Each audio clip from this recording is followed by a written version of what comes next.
So speaking of friends, people have a big concern, how am I going to make friends in a foreign country? So how is it for you? Obviously you guys know each other and did that, but for meeting, are you meeting it through your coworkers? How are you meeting other people who are other English teachers or other expats that are English speakers and also foreign people?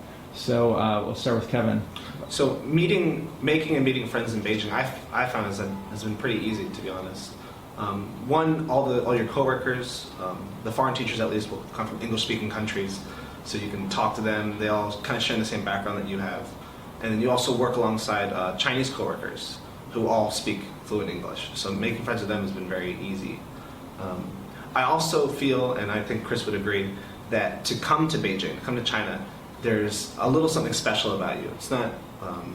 It's different enough. It's exotic enough where you kind of have to want to go. You have that thing that's different about you. Like, you know, I want to go somewhere that's going to be a little bit challenging, something where I can learn more about myself. And you go to China to do that.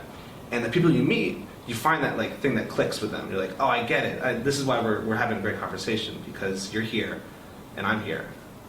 There are a lot of outlets to make friends too. There's many. There's this one organization called Internations, which helps organize expats that are living in Beijing, which is very good. And there's just many outlets. The Beijinger, tons of places you can find friends. And just going out, to be honest, a lot of people just want to talk to you. I know that the local Chinese, they want to know who you are just as much as you want to know who they are.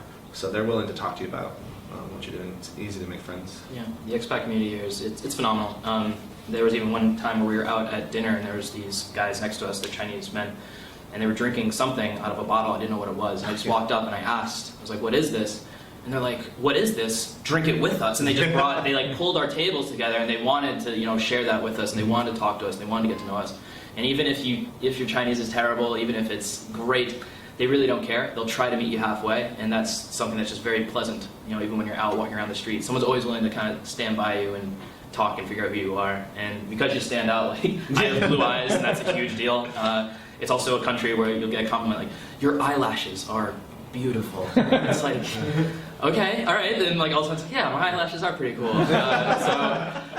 It's a great place where you get like a lot of like genuine comments, and they never hold anything back. They'll tell you exactly, you know. They'll tell you exactly, like, oh, you're handsome, but a little fat. It's like, oh, okay. But they're really sweet. It's very pleasant. Yeah. And I think sweet is the best word to use to describe for a lot of people, because they're like they're very sincere, and we've had